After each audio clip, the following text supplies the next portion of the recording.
तो अब आपको पता चुके हैं विराम एवं गति के बारे में। अब पढ़ना आपको गति के प्रकार।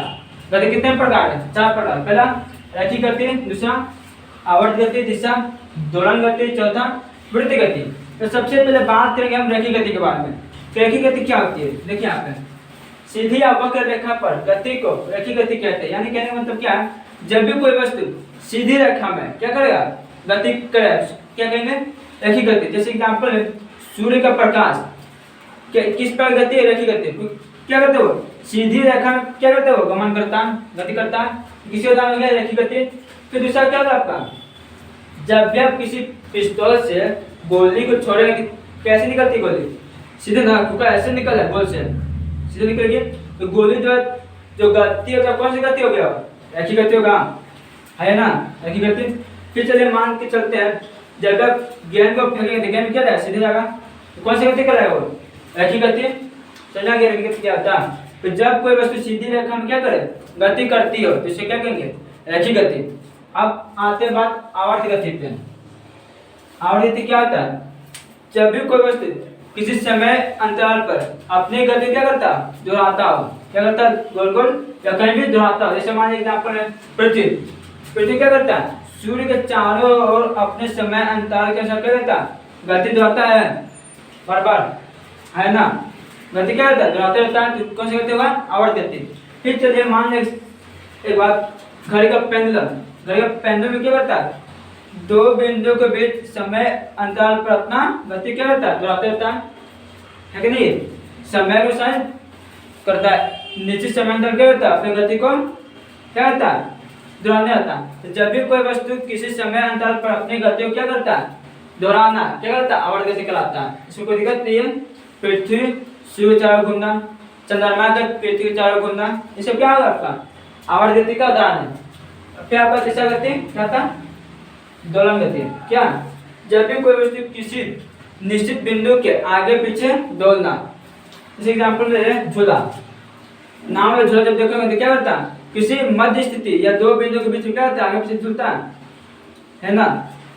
जैसे मान लीजिए आप यहाँ पे किसी को बांध दे, उसको छोड़ क्या करेगा? यहाँ से क्या करेगा? इस बिंदु के आगे पीछे क्या करेगा? डोलेगा। कौन सी गति हो गया? दोलन गति। जो किसी बिंदु के आगे पीछे क्या हो? डोलते रहे, क्या हो? दोलन गति। वृत्त गति क्या होता है? इसका समझते हैं। वृत्त गति जो कोई वस्तु किसी वृत्तीय पथ पे क्या करे? गति करते हो। जैसे मान लीजिए पृथ्वी क्या करता है? वृत्तीय पथ पे गति करता है ना? कौन सी गति हो? वृत्तीय गति। फिर जैसे मान लीजिए चंद्रमा भी पृथ्वी के वृत्तीय पक्ष क्या करता है? अक्ष पे गति कर रहा है। तो किसका उदाहरण हो गया? वृत्तीय गति का। जब भी कोई वस्तु वृत्तीय पथ पर गति कर रहा हो, क्या कर रहा है वो? वृत्तीय गति। सूर्य के चारों ओर पृथ्वी का घूमना क्या कौन सी गति है? वृत्तीय गति। फिर पृथ्वी के चारों ओर चंद्रमा घूमना कौन सी गति है? वृत्तीय गति। गति में कोई दिक्कत नहीं है। रैखिक गति बता दिए, आवर्त गति, दोलन गति, वृत्तीय गति। ये 4 गति के बारे में हमने आपको बता दिया। देखो बच्चों, चलिए बच्चों अब आपका नेक्स्ट टॉपिक अदिश राशि एवं सदिश राशि का होगा। तो सबसे पहले समझते हैं अदिश राशि क्या होती है। वैसे राशि जिसे पूर्ण रूप से व्यक्त करने के लिए केवल परिमाण की आवश्यकता होती है या होती हो। ठीक है, जैसे कोई चीज किसी को हमको बताना, दर्शाना, तो उसकी वजह से क्या परिमाण दिया हो? क्या दिया हो? केवल परिमाण। जैसे मान लिए दूरी, तब क्या होते हैं? हम 10 किलोमीटर चलते आ रहे हैं, तो दूरी क्या राशि है ना? उसमें क्या बता? यूनिट बता कि हम इतना दूर से हम चलते हुए आ रहे हैं, वो क्या हो गया आपका? दूरी हो गया। तो क्या हो गया आपका? अदिश राशि। फिर 4 हो गया, कहेंगे हम 40 के स्पीड से क्या हो रहे हैं? चल कर आ रहे हैं, यानी क्या वापस परिमाण बता रहे हैं। आप क्या बता रहे हैं? परिमाण दे रहे हैं। तो क्या हो? अदिश राशि में क्या? उसी तरह द्रव्यमान, आप किसी वस्तु को खरीदते क्या होता है? वजन आपके खरीदते ना, इसमें क्या बता रहे? परिमाण बताइए। क्या आप उसका मात्रक दे रहे हैं? बस मात्रक। जब भी आप किसी राशि को व्यक्त करने के लिए सिर्फ मात्रक दे, परिमाण देंगे तो क्या करेगा वो? अदिश राशि। फिर देखिए सदिश राशि के बारे में, जब भी आप किसी राशि को व्यक्त करने के लिए पूर्ण रूप से क्या करेंगे? क्या पड़ेगा आपको? दिशा और परिमाण दोनों की आवश्यकता हो। किसी राशि है उसको बताना है, आप क्या कीजिएगा? परिमाण भी देना पड़ेगा आपको और साथ में आपको दिशा बताना पड़ेगा, हम इस दिशा की ओर से आ रहे हैं या जा रहे हैं, जो भी। देखिए आपको विस्थापन हो गया। विस्थापन क्या बोलेंगे, हम 10 किलोमीटर पूर्व दिशा की ओर गति किए, चले, तो किसमें आएगा आपका विस्थापन में आएगा, क्योंकि आपने क्या 10 किलोमीटर पूर्व यानी 10 किलोमीटर हो गया ये आपका, साथ में आपने क्या बोला पूर्व भी बोला, यानी यहाँ पे परिमाण भी है साथ में दिशा भी है, यानी क्या चीज अब पूर्व दिशा की ओर क्या किया 10 किलोमीटर चले, अन्य दिशा क्यों नहीं, किस दिशा की ओर, पूर्व दिशा की ओर, क्या हो गया 10 किलोमीटर हो गया, तो किसका उदाहरण हो गया सदिश राशि का। इस तरह से वेग क्या होता है, जब अब ये कहेंगे हम पूर्व दिशा की ओर 40 किलोमीटर पर घंटा के स्पीड से क्या किए गति किए चले, तो किसका उदाहरण करो वेग का हो गया, ठीक है। जब भी आप चाल में दिशा जोड़ देंगे तो क्या बनेगा वो वेग बन जाएगा, और दूरी में जब आप दिशा जोड़ देंगे तो क्या विस्थापन बन जाएगा, समझिएगा। दूरी और विस्थापन एक ही है, बस दूरी में सिर्फ परिमाण होता है और विस्थापन में क्या होता है परिमाण और दिशा दोनों होता है। उसी तरह से चाल के परिमाण का उदाहरण है, और जैसे चाल में दिशा ऐड कर देंगे जोड़ देंगे क्या हो गया वेग हो गया 40 किलोमीटर पर घंटा, क्या हो गया चाल हो गया। और जब पूर्व दिशा की ओर 40 किलोमीटर पर आवर घंटा, जो क्या हो गया आपका वेग बन गया, कोई दिक्कत, तो आदेश आदेश में कोई दिक्कत नहीं है बच्चों। विस्थापन हो गया, दूरी हो गया, दूरी विस्थापन हो, बस जो विस्थापन में दिशा हटा दे दूरी, और दूरी में दिशा जोड़ दे क्या हो गया बन गया विस्थापन बन गया। इस तरह से चाल में परिमाण और वेग में परिमाण और दिशा दोनों। अब से बोले कि बल और गुरुत्व बल, तो बल क्या बल में दिशा होती है, जैसे चुंबकीय बल तो भी क्या एक ही तरफ दिशा लगाता है बल, ठीक है।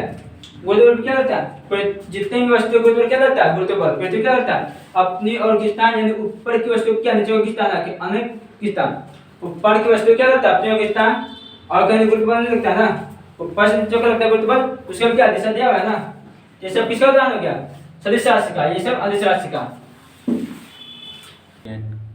गो चलो बच्चों, अब आपका नेक्स्ट टॉपिक क्या आपका दूरी एवं विस्थापन।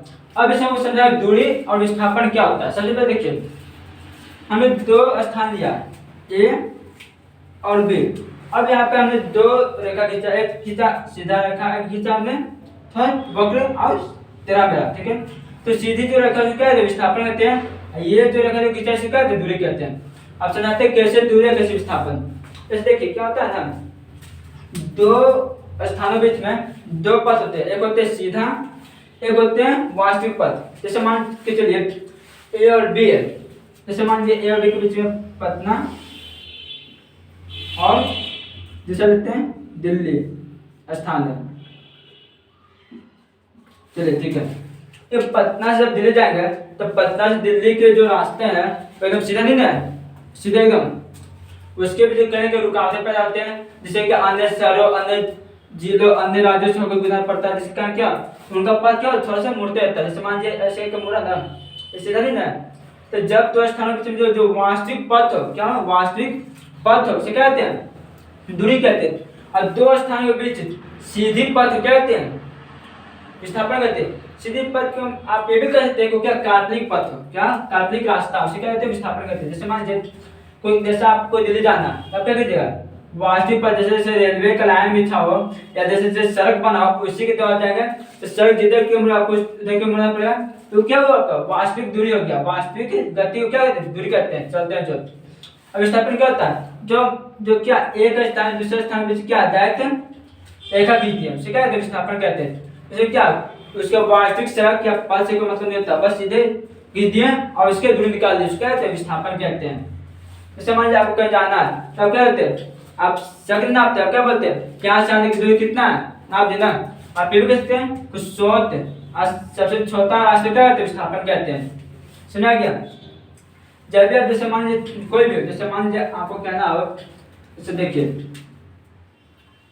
ए और बी लेते फिर से, ये आपका घर हो गया, ये आपका स्कूल हो गया, हो गया। अब मान लीजिए स्कूल का रास्ता ऐसे करके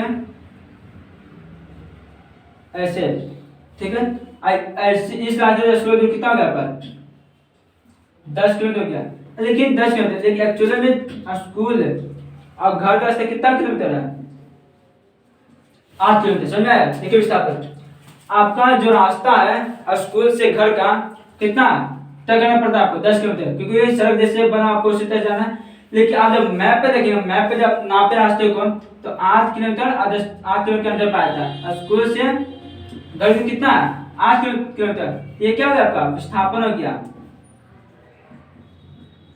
या क्या करें आपका विस्थापन। और दूरी जो आप वास्तव में चले, और ये जो रास्ते क्या करें आपका क्या करें, ये दूरी क्या लगा, समझ विस्थापन दूरी में क्या अंतर है। विस्थापन किसे कहते हैं, दूरी किसे कहते हैं। जब दो स्थानों के बीच सीधी पथ सीधे रास्ते क्या कहते हैं, विस्थापन कहते हैं। और उसी को दूरी कहते हैं। जो सीधा ना हो बल्कि क्या किसी भी आकृति का वो रास्ता बन सके, उसे क्या कहते हैं, दूरी कहते हैं। कोई दिक्कत नहीं ना। चलिए देखिए ये हो गया आपका। अब बताते कुछ प्रश्न के आधार पर, इसको देखते हैं सरल रेखा पर चलते हैं।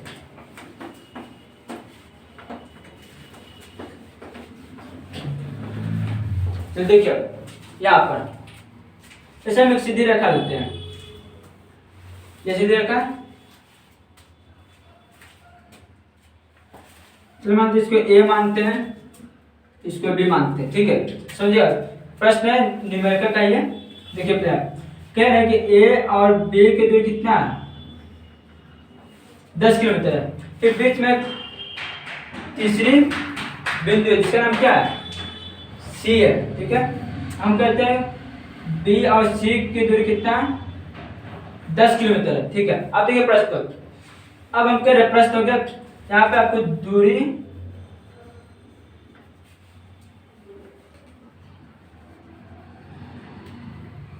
दूरी और विस्थापन बताएं। देखिए कैसे प्रश्न क्या बोले, कोई व्यक्ति ए से बी पर जाता है, कोई व्यक्ति ए से बी तक जाता है, फिर बी से सी पर आता है, ठीक है।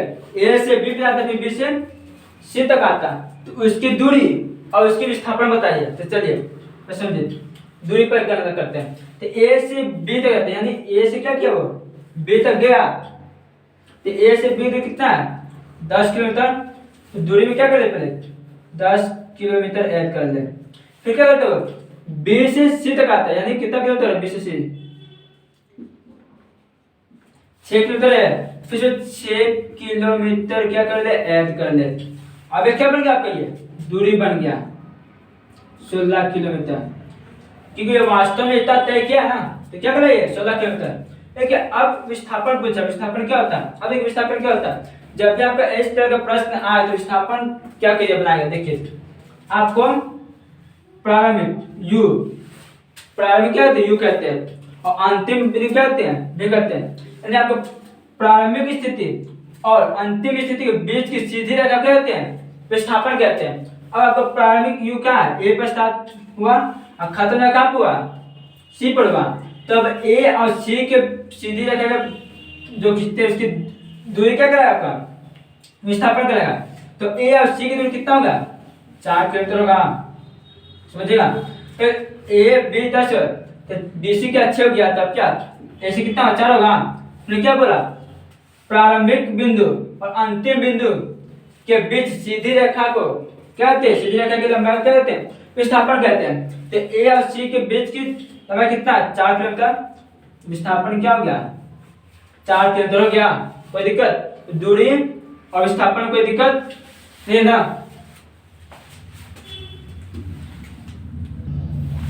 चलिए बच्चों अब नया क्वेश्चन क्या है, देखिए एक पार्क है, ठीक है। पार्क है आयताकार जो ए बी सी बिंदु से दर्शाया गया, इसकी लंबाई कितना 12 मीटर है और चौड़ाई कितना है 5 मीटर, ठीक है।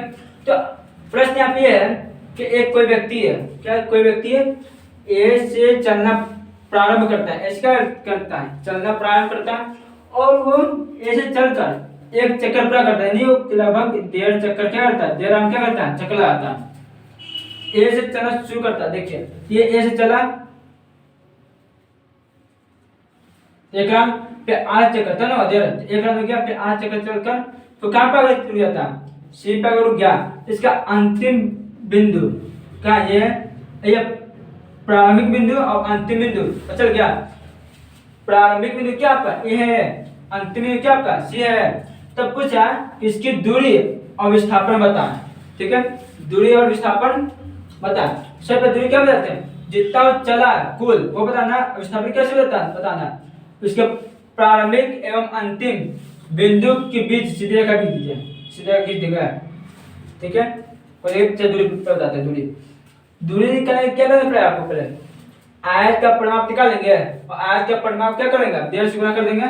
चलिए देखिए, तो आयत का परिमाप फॉर्मूला क्या होता है, 2 × L प्लस बी होता है, 2 × L plus B, L B कितना है 17 हो गया, 17 गुना करें कितना होगा 34 34। अब 1.5 राउंड या 1.5 से गुना कर देंगे, क्या हो गया 51 होगा, ठीक है। 51 में तो चलेगा, इसका क्या होगा 51 में तो हो गया दूरी। अब विस्थापन, अब देखिए ए से सी में खींचे दूरी, लाइन खींच दिया, दूरी हो गया।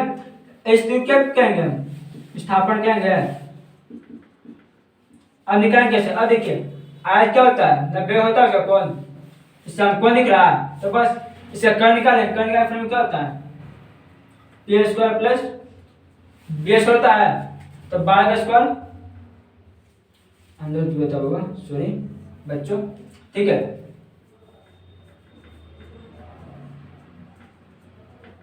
हो गया, तो 12 का स्क्वायर कितना होता है 124 हो गया, 5 का 25 हो गया,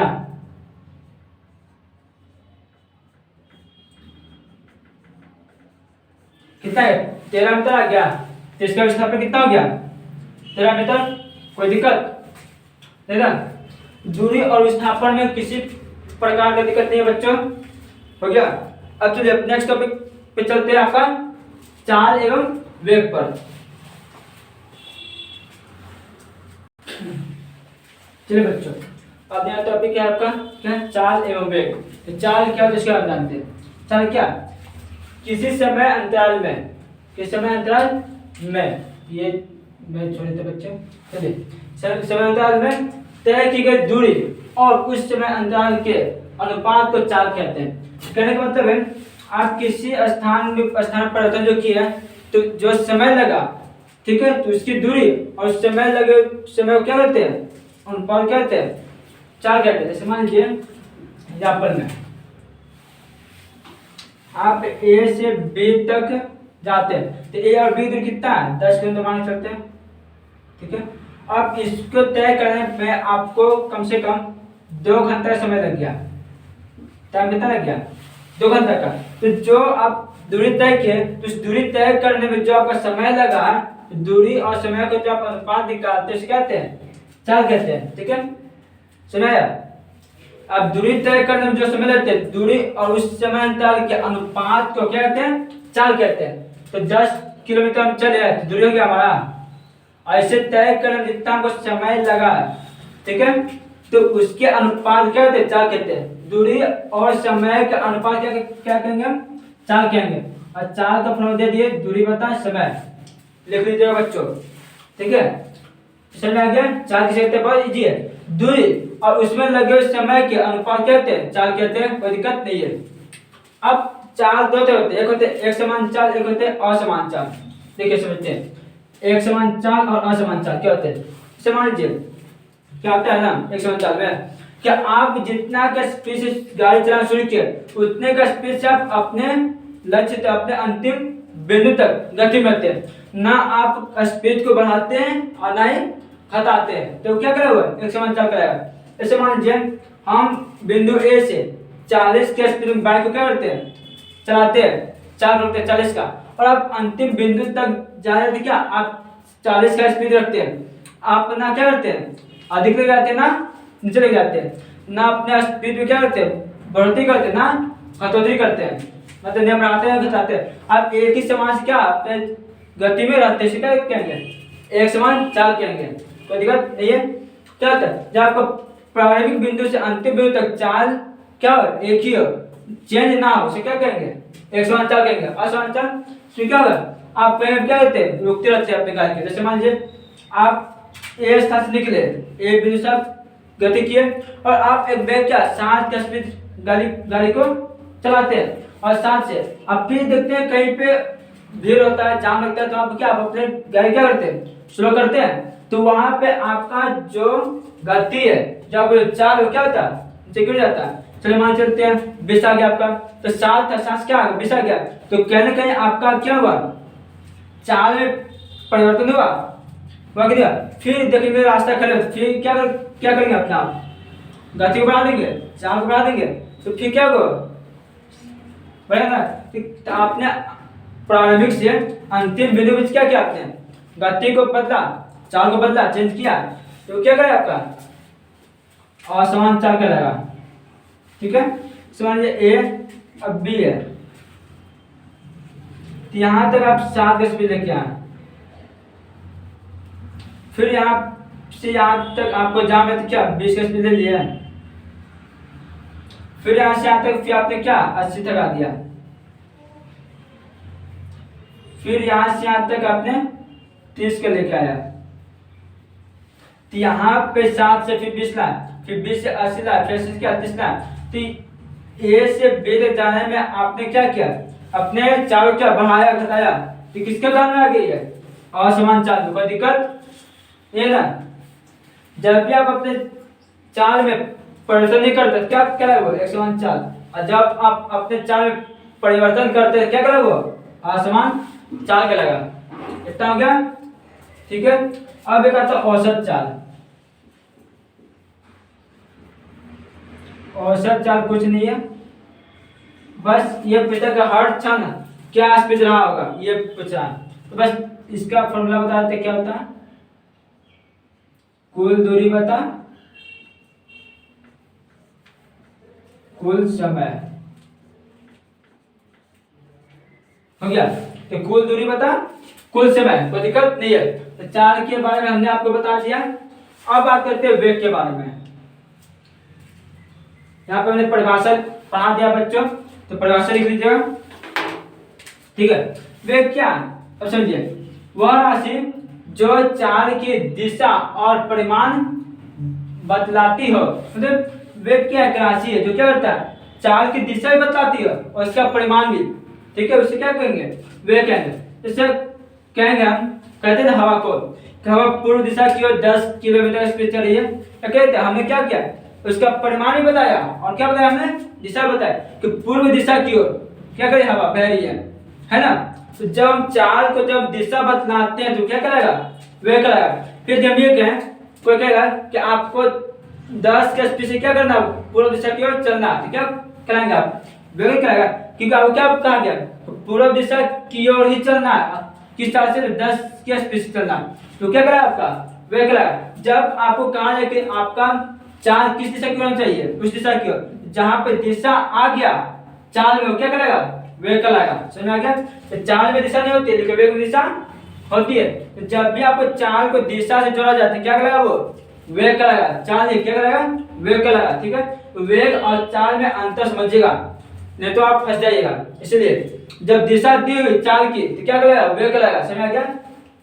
और जिस तरह से चाल का फॉर्मूला किस तरह से वेग का होता है, दूरी को बताते हैं, दूरी में जब दिशा देते क्या बनता है, विस्थापन बनता है। तो वेग का फॉर्मूला क्या होता है, विस्थापन बता समय होता है, ठीक है, कोई दिक्कत नहीं है। और जिस तरह से चाल के दो भाग होते हैं, एक समान चाल असमान चाल, इसलिए क्या एक समान वेग और असमान वेग होता है, ठीक है। इससे क्या होता है, प्रारंभिक बिंदु से अंतिम बिंदु के बीच जो दूरी होता है उस दूरी को तय करने में वेग में किसी भी प्रकार का परिवर्तन ना हो, उसे क्या करेंगे, एक समान वेग कहेंगे, ठीक है। और जब प्रारंभिक बिंदु से अंतिम बिंदु के बीच जब हम दूरी तय करते हैं और उसमें हम वेग में परिवर्तन करते हैं तो क्या करेगा वो, असमान वेग कराएगा। चलिए लिख देते हैं।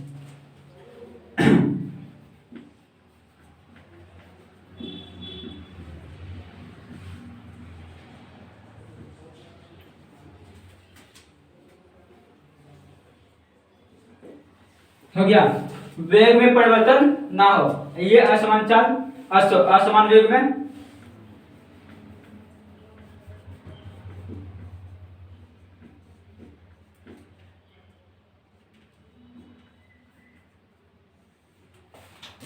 परिवर्तन हो, ठीक है।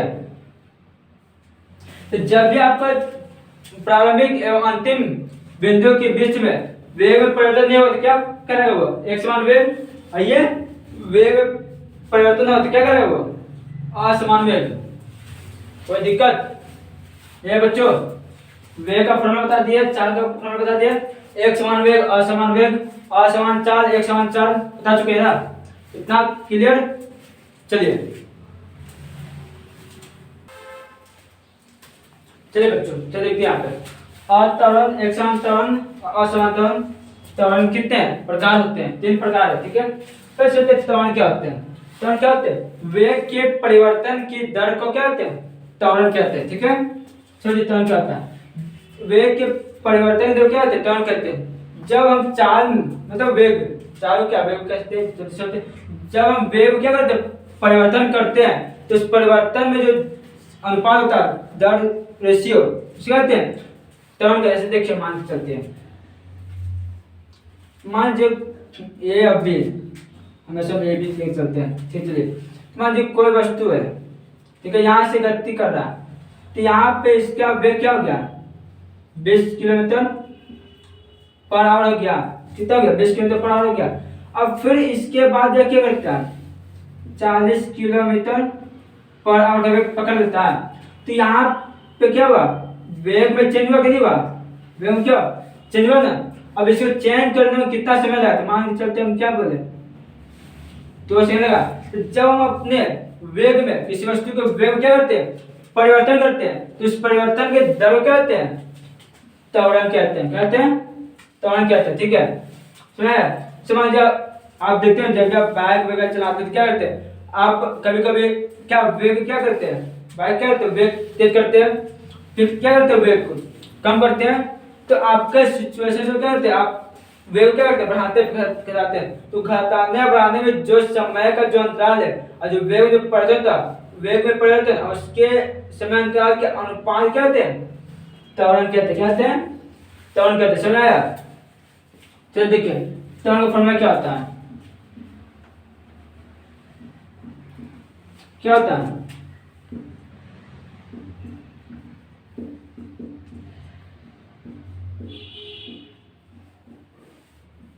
वेग में परिवर्तन हो गया, साथ में क्या होता है? वेग में परिवर्तन हो गया और फिर समय,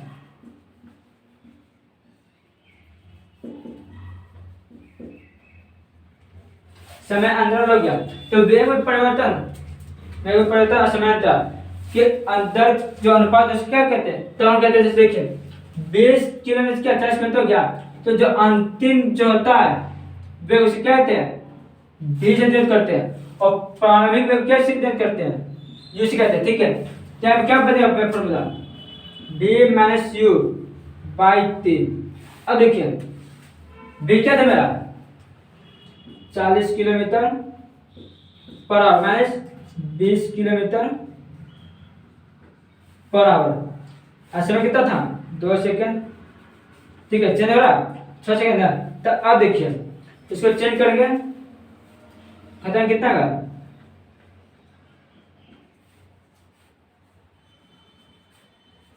2 सेकंड होगा। तो इसको चेंज करेंगे मीटर सेकंड में, ये आवर है, इसको नीचे लाते हैं। क्या हो गया आपका? 20 इंटू 1000 आवर है ना, 7 इंटू 7 सेकंड इंटू 2 सेकंड पहले था। इसको 1 घंटा में 7 मिनट, तो 7 से गुना किया, फिर 1 मिनट में कितना? 7 सेकंड। इसको सेकंड तो नहीं गया, तो गया 0 से 0 गया। चलिए 2 से ये गया 10 होगा, काट दीजिए। 5 ये 3, 5 बटा 18 मीटर। अब देखिए सेकंड यहाँ भी सेकंड होगा, सेकंड क्या है? स्क्वायर हो गया। तो 5 बटा 18 मीटर पर सेकंड स्क्वायर की दृष्टि क्या कर रही है? चेंज किया अपना, सुनाया त्वरण, ठीक है। तो ये त्वरण निकाल दिए। तो जब आप अपने वेग क्या करते हैं? परिवर्तन करते हैं, और वेग परिवर्तन करने से जो आपका समय लगता है, तो उस परिवर्तन और समय अंतराल के अनुपात क्या कहते हैं? त्वरण कहते हैं। निकल गया इतना कि क्या करा? स्पेशल क्या किया हमने? वेग में परिवर्तन किया।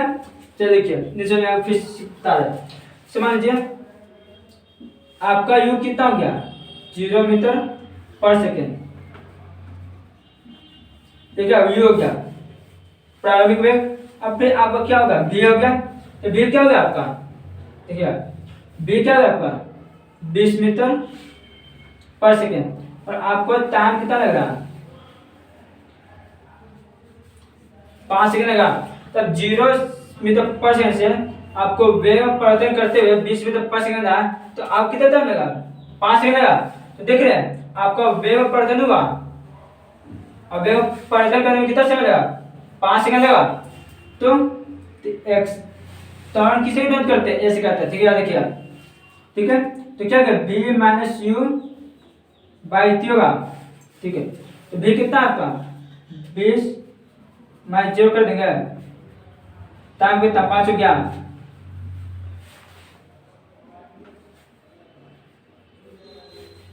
ठीक है। तो 20 मीटर, सेकंड क्या गया कट गया 4 गुना हो जाएगा,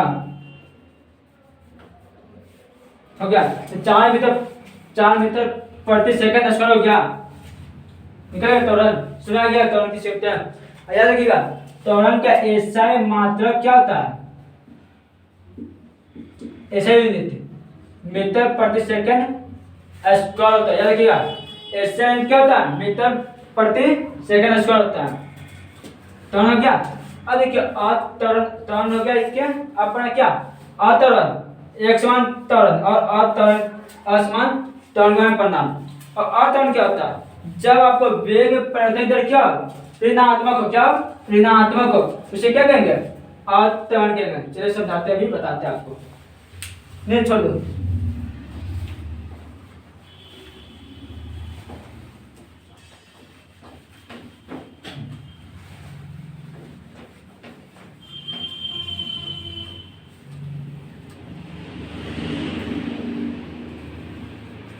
चलिए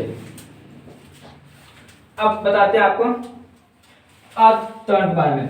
जैसे मान लीजिए आपका यू क्या हो 7 मीटर पर सेकेंड हो, और आप क्या करना कहीं पे रुकना विराम में आना, क्या करते हैं आप 0 मीटर पर सेकेंड वेग होता है आपका, इसको लाइन में कितना समय लगता है आपको, मान चलिए 6 सेकेंड लगता है, हो गया। अब देख रहे हैं तो आपका यू कितना था 7 मीटर था, अब भी क्या होगा आपका प्रारंभिक क्या था 7 था, और अंतिम क्या हो गया 0 हो गया, टाइम कितना लगा 6 सेकंड लगा। चलिए इसका त्वरण निकालते हैं, ए से डिवाइड करते हैं, क्या हमेशा त्वरण से डिवाइड करते हैं ए से, ठीक है। तो फॉर्मूला क्या होता है v minus you by T, बताया मैंने। तो v कितना आपका 0 हो गया माइनस यू कितना है 7 हो गया मीटर पर सेकेंड, टाइम कितना लग रहा 6 सेकंड लग रहा। अब देखिएगा तब मास वाला तो कहता क्या मास कितने साथ हो गया मीटर पर सेकेंड, 6 सेकंड गया कहता समय आ गया -10 मीटर पर सेकेंड स्क्वायर हो गया। तो क्या मीटर सेकेंड स्क्वायर बताते हैं ऐसा मात्रा क्या आ गया। तो जब भी माइनस में आएगा त्वरण क्या करेगा वो अत्वरण, इसे हम या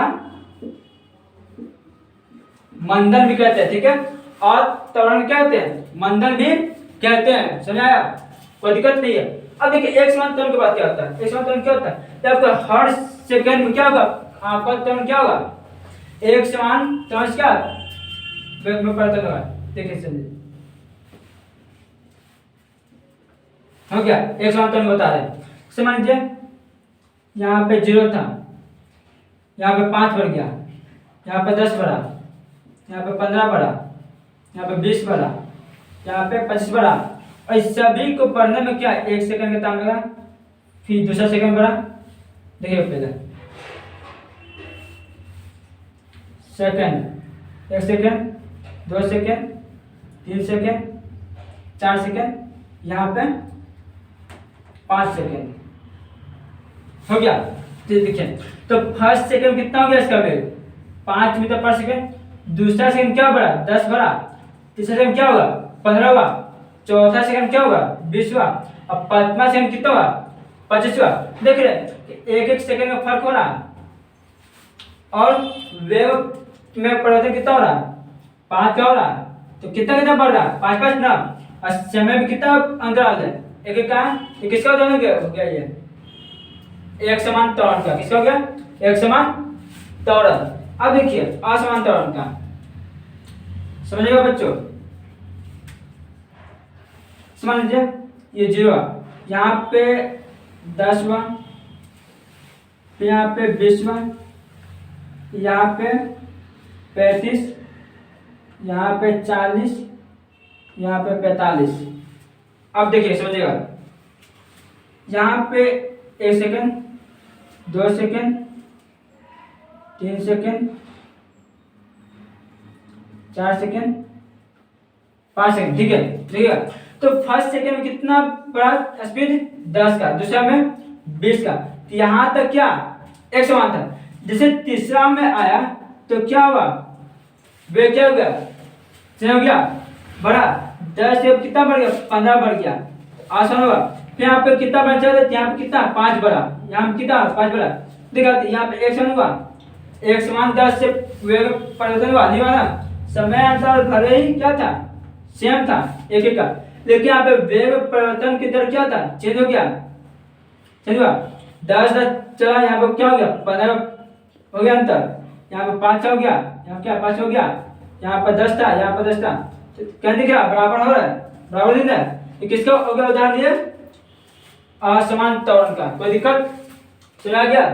तो त्वरण समान बता दिए क्या होता, फिर अत्वरण बता दिए क्या होता, एक समान त्वरण बता दिए क्या होता, असमान त्वरण होता है क्या होता है बता दिए, इतना हो गया फिर ठीक है।